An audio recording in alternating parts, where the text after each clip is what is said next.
Friends, welcome back to my YouTube channel. എന്തൊക്കെയുണ്ട് വിശേഷങ്ങൾ? എല്ലാവർക്കും സുഖം തന്നെയല്ലേ? ദാവീദ് എന്ന് പറഞ്ഞ സിനിമ കണ്ടായിരുന്നോ? കുറച്ച് ഇടയായിട്ട് പിന്നെ OTT റിലീസായ മൂവിയാണ്.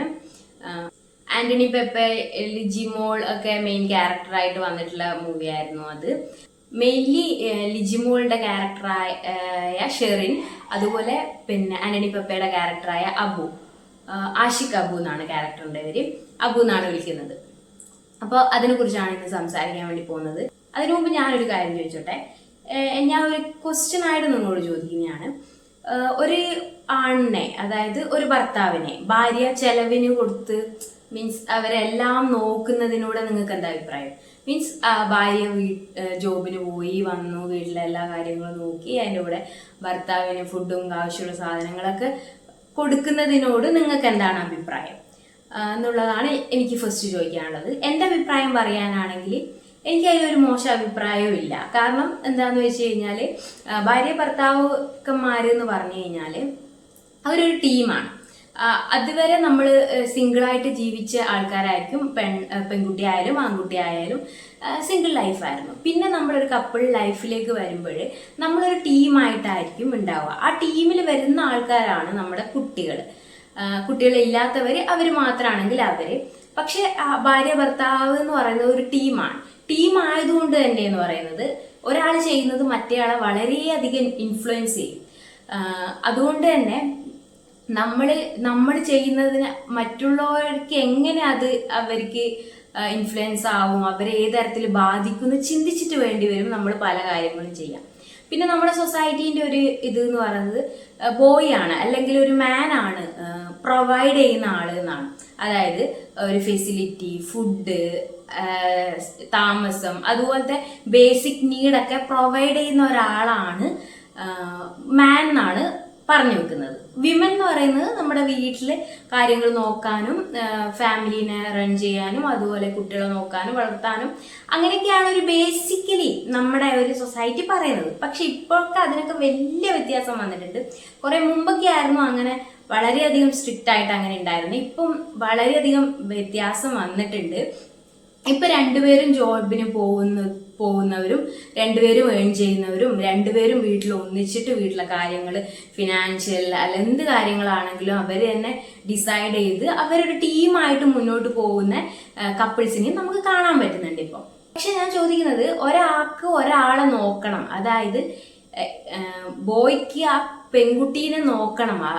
അങ്ങനെ ഒരു എന്നുവെച്ചാൽ ആ പെൺകുട്ടി ഒന്നും ചെയ്യുന്നില്ല, ആ പെൺകുട്ടി വീട്ടിലെ കാര്യങ്ങൾ മാത്രമേ ചെയ്യുന്നു, അല്ലെങ്കിൽ നമ്മൾ രണ്ടുപേരും കൂടിയാണ്, അല്ലെങ്കിൽ ഞാൻ തന്നെയാണ് വീട്ടിലെ കാര്യങ്ങൾ ചെയ്യുന്നത്, അപ്പൊ ആ പെൺകുട്ടിക്ക് ഞാൻ ഫുൾ ചെലവിന് കൊടുക്കണം എന്നുള്ള ഒരു സെറ്റപ്പ്. അതുപോലെ തിരിച്ചാണെങ്കിലും ബോയ് പണിക്കൊന്നും പോകുന്നില്ല, വീട്ടിൽ തന്നെ ഇരിപ്പാണ്, അപ്പോൾ ഈ പെൺകുട്ടി ഈ ചെക്കനെ എല്ലാം നോക്കണം എന്നുള്ള ആ ഒരു സെറ്റപ്പിനോട് അത്രയും എനിക്ക് യോജിക്കാൻ വേണ്ടി പറ്റില്ല. കാരണം പറഞ്ഞ എന്താന്ന് വെച്ച് കഴിഞ്ഞാല്, ഒരിക്കലും ഭാര്യയും ഭർത്താവും അങ്ങോട്ടും ഇങ്ങോട്ടും നോക്കണ്ടാന്നോ, അവരെ പൈസ ചെലവിന് കൊടുക്കണ്ടാന്നോ, അവരുടെ ഏണിങ്സിൽ നിന്നുള്ള കാര്യങ്ങൾ അങ്ങോട്ട് ഷെയർ ചെയ്യണ്ടാന്നോ ഒന്നുമല്ല. എന്താന്ന് വെച്ചാൽ ഈ ഒരു ക്യാരക്ടറിനെ വെച്ചാണല്ലോ ഞാനിപ്പോൾ സംസാരിക്കുന്നത്. ആ ഒരു ക്യാരക്ടർ എന്ന് പറയുന്നത് നമുക്ക് മനസ്സിലാക്കിയെടുത്തോളം ആ ക്യാരക്ടർ എന്ന് പറയുന്നത് നല്ല മടിയനാണ്. മടിയെന്ന് പറഞ്ഞാൽ ഭൂലോക മടിയനാണ്. സിനിമയായിട്ട് റിലേറ്റ് ചെയ്ത കാര്യങ്ങൾക്ക് മാത്രമേ പോവുള്ളൂ. അത് മകൾക്ക് അത് ഇഷ്ടമായതുകൊണ്ട് അതിൽ പോവുള്ളൂ. ബാക്കി വർക്ക് വന്നു കഴിഞ്ഞാൽ അതിലൊന്നും പോവില്ല. പോവാതെ മടിയനായിട്ട് വെറുതെ കള്ളൊക്കെ കുടിച്ച് വെറുതെ കറങ്ങി തിരിഞ്ഞ് നടന്നിട്ട് അങ്ങനെ ജീവിക്കുന്ന ഒരാളാണ്. ഇപ്പുറത്തെ സൈഡിൽ വൈഫ് എന്ന് പറഞ്ഞാൽ വളരെയധികം കഷ്ടപ്പെട്ട് ക്ലീനിങ് ജോബാണ് അവർ ചെയ്യുന്നത്. ക്ലീനിങ് ജോബ് ചെയ്ത് വീട്ടിലെ കാര്യങ്ങൾ നോക്കി അത് ഇത് എന്നൊക്കെ പറഞ്ഞാൽ വീട്ടിലെ പണിയെടുക്കുന്നുണ്ട്, അവർ പോയി ജോബ് ചെയ്ത് അതും പണിയെടുക്കുന്നുണ്ട്, ഒക്കെ ഭയങ്കര റഷായിട്ട് ജീവിക്കുന്ന ഒരു ലേഡിയാണ്. ഈ ഒരു ആറ്റിറ്റ്യൂഡ് എന്ന് പറഞ്ഞാൽ വളരെയധികം മോശമായിട്ടുള്ള ഒരു പരിപാടിയാണ്. ആരും ആരെയും അങ്ങോട്ട് നോക്കിക്കോളാം എന്നുള്ള ബാധ്യത ആർക്കും ഇല്ല.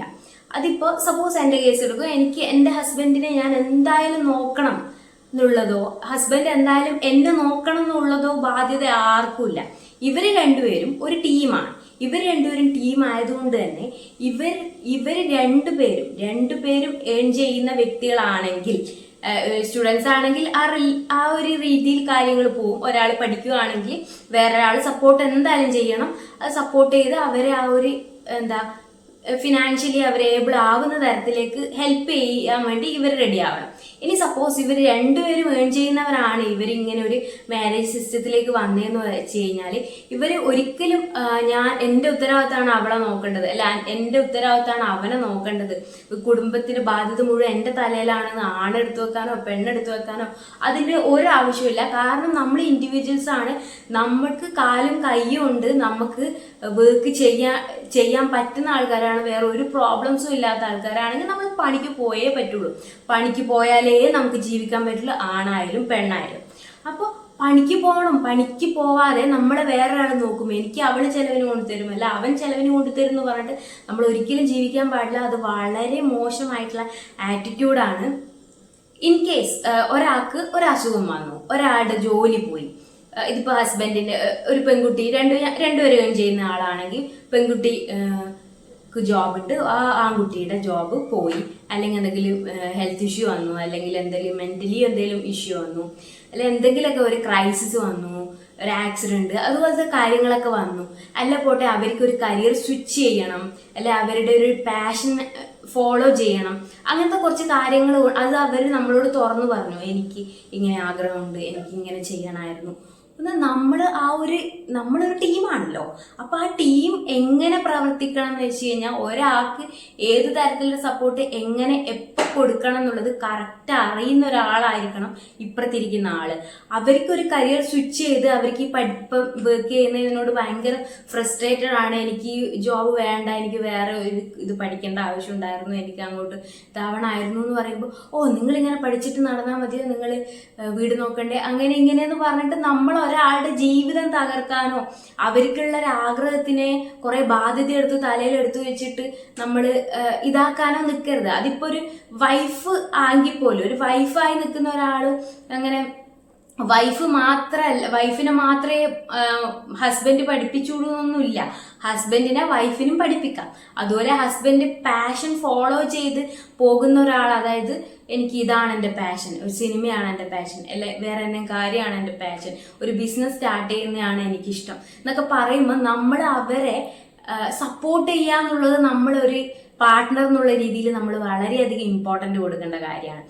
എന്ന് വിചാരിച്ചിട്ട് തോന്നിയ പോലെ ഒരു ഇതുമില്ലാതെ എന്താ പറയുക മടിയനായി അല്ലെ മടിച്ചിയായി ഇങ്ങനെ വെറുതെ എന്തെങ്കിലുമൊക്കെ പറഞ്ഞ് ഒരു റെസ്പോൺസിബിലിറ്റി എടുക്കാതെ ഇങ്ങനെ തോന്നിയ പോലെ നടക്കുന്നില്ലേ. അതായത് നമ്മുടെ ഈ ദാവീദിലെ അബൂ എന്ന് പറഞ്ഞ ക്യാരക്ടർ അങ്ങനെ ഒരു രീതിയിലുള്ള ഒരാളാണെങ്കിൽ ഒരിക്കലും നമ്മൾ അവരെ സപ്പോർട്ട് ചെയ്യരുത് എന്നാണ് ഞാൻ പറയുന്നത്. അതാണ് ഞാൻ നേരത്തെ പറഞ്ഞു വന്നത്. അങ്ങനെ നമ്മൾ ചെയ്യുന്നതിലൂടെ അവർ വീണ്ടും വീണ്ടും മോശമാകുകയേ ഉള്ളൂ. നമ്മൾ ഒരു ചെയ്യേണ്ട കാര്യങ്ങൾ കറക്റ്റ് ടൈമിൽ ചെയ്യുന്നുള്ളതാണ് ഒരു ടീം.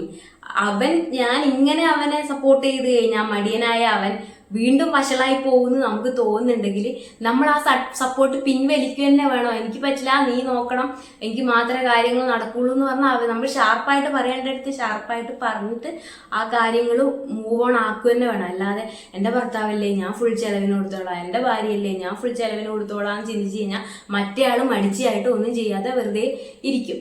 അതുപോലെ ഇപ്പോൾ സപ്പോസ് ലേഡീസിന്റെ സൈഡിൽ എടുക്കുവാണെങ്കിൽ അവർക്ക് ഇതുപോലെ ഈ പറഞ്ഞ എല്ലാ കാര്യങ്ങളും മെന്റൽ പ്രോബ്ലം, ഫിസിക്കൽ പ്രോബ്ലം, എന്തെങ്കിലും വേറെ ജോബ് ചേഞ്ച്, അങ്ങനെ എന്തെങ്കിലും ആണെങ്കിലും, പിന്നെ അതുപോലെ ലേഡീസിന് മെയിനായിട്ട് ഉള്ളതാണ് പ്രഗ്നൻസി. ആ ടൈം അവർക്ക് ജോബിന് പോകാൻ പറ്റാറില്ല. പിന്നെ ആഫ്റ്റർ ഡെലിവറി ആണെങ്കിലും അവർക്ക് കുഞ്ഞിനെ നോക്കേണ്ടയും കാര്യങ്ങളും, കാരണം അമ്മയാണല്ലോ മെയിനായിട്ട് കുഞ്ഞിനെ കുറച്ച് മാസങ്ങൾ 6 months ഒക്കെ എന്ന് പറഞ്ഞാൽ ഒരു ബ്രസ്റ്റ് ഫീഡിങ് ടൈമാണ്. അപ്പൊ അതിൻ്റെതായ ബുദ്ധിമുട്ടും കാര്യങ്ങളൊക്കെ ഉണ്ടാവും.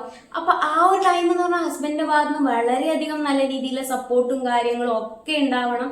കാരണം എന്ന് വെച്ചാൽ അവര് രണ്ടുപേരുടെയും കുഞ്ഞാണ് അവര് ലോകത്ത് കൊണ്ടുവരുന്നത്. അപ്പോൾ അതിന് രീതിയിലുള്ള മെന്റലി, ഫിസിക്കലി, ഇമോഷണലി, അതുപോലെ ഫിനാൻഷ്യലി സപ്പോർട്ട് ചെയ്യണം. കാരണം അവരുടെ ആവശ്യങ്ങൾക്ക് വേണ്ട പൈസ ഭർത്താവ് അറിഞ്ഞുകൊണ്ട് കൊടുക്കണം, അല്ലാതെ ചോദിച്ച് വാങ്ങുന്ന രീതിയിൽ കാര്യങ്ങൾ ആവരുത്. കാരണം ഒരു കുട്ടീനെ ഈ ലോകത്തിലേക്ക് കൊണ്ടുവരണം എന്ന് അവർ രണ്ടുപേരും ആഗ്രഹിച്ചിട്ട് കൊണ്ടുവന്നെയാണ്. അപ്പോൾ അതിനുവേണ്ടി ഏറ്റവും സാക്രിഫൈസ് ചെയ്യുന്നത് ആ ലേഡിയാണ്. അപ്പോൾ അതിന് സപ്പോർട്ട് ചെയ്യേണ്ടത് ആ ഹസ്ബൻഡ് തന്നെയാണ്. അപ്പം ഞാൻ പറഞ്ഞു എന്താന്ന് വെച്ച് കഴിഞ്ഞാൽ ഒരു ടീമായിട്ട് പ്രവർത്തിക്കുക, ടീമായിട്ട് നല്ല രീതിയിൽ നല്ലൊരു സ്ട്രോങ് ആയ ഒരു ബോണ്ടിങ് ഉണ്ടാക്കുക, ടീമായിട്ട് എപ്പോൾ എന്ത് വേണം ആ വേണ്ട രീതിയിലുള്ള കാര്യങ്ങൾ അങ്ങോട്ടും ഇങ്ങോട്ടും സംസാരിച്ച് കമ്മ്യൂണിക്കേറ്റ് ചെയ്ത് നല്ല രീതിയിൽ മൂവ് ഓൺ ആകുക. അല്ലാതെ ഒരാളെ നശിപ്പിക്കുന്ന രീതിയിൽ, അത് ഒരാൾ എന്തെങ്കിലും ബാഡ് ഹാബിറ്റ് ഉള്ള ആളാണെങ്കിൽ എനിക്ക് അവനെ ഭയങ്കര ഇഷ്ടം, അവൻ കുറേ പിന്നെ ആൽക്കഹോൾ യൂസ് ചെയ്തോട്ടെ, ഡ്രഗ്സ് യൂസ് ചെയ്യട്ടെ, അത് അവന് ഇഷ്ടമാണെങ്കിൽ അവനത് ചെയ്തോട്ടെ. അല്ല ലേഡീസ് ജെൻസിന്റെ ഭാഗത്തുനിന്നാണെങ്കിൽ അവർക്ക് അത്രയും അതാണ് ഇഷ്ടമാണെങ്കിൽ അവൾ ചെയ്തോട്ടെ എന്ന് പറഞ്ഞിട്ട് അവരെ നശിപ്പിക്കുന്ന രീതിയിലേക്ക് വരുന്നത് ഒരിക്കലും ഒരു ടീം മെമ്പറിനെ ചേർന്നിട്ടുള്ള പരിപാടിയല്ല. ലൈഫ് പാർട്ട്ണറെ പോലെ തന്നെ അവരൊരു ടീമായിട്ട് പ്രവർത്തിക്കേണ്ട ആൾക്കാരാണ്. അപ്പോൾ ആ രീതിയിൽ നല്ല മെച്യൂർഡായി നല്ല രീതിയിൽ എന്താ പറയുക, നല്ല രീതിയിൽ കമ്മ്യൂണിക്കേറ്റ് ചെയ്ത് നല്ലൊരു അണ്ടർസ്റ്റാൻഡിങ്ങിൽ മുന്നോട്ട് പോകുമ്പോഴാണ് ഒരു റിലേഷൻഷിപ്പ് ഭയങ്കര സ്ട്രോങ്ങും ഭയങ്കര ബ്യൂട്ടിഫുള്ളും ആകുന്നത്. അപ്പോൾ ഇതാണ് എനിക്ക് ഈ സിനിമയായിട്ട് റിലേറ്റ് ചെയ്തിട്ടുള്ള ഒരു കാര്യം നിങ്ങളോട് സംസാരിക്കാനുള്ളത്. എന്തൊക്കെയാണ് നിങ്ങൾക്ക് ഞാൻ ഈ പറഞ്ഞ കാര്യമായിട്ട് റിലേറ്റ് ചെയ്ത് നിങ്ങൾക്ക് തോന്നുന്നുള്ളത് കമന്റ് ചെയ്യണം. എൻ്റെ വീഡിയോ എങ്ങനെയുണ്ട് എന്ന് കൂടി കമന്റ് ചെയ്യാൻ മറക്കരുത്. വീഡിയോ ഇഷ്ടപ്പെടുന്നുണ്ടെങ്കിൽ ലൈക്ക്, ഷെയർ ആൻഡ് സബ്സ്ക്രൈബ്. അടുത്ത വീഡിയോ ആയിട്ട് പെട്ടെന്ന് വരാം കേട്ടോ. Okay, by.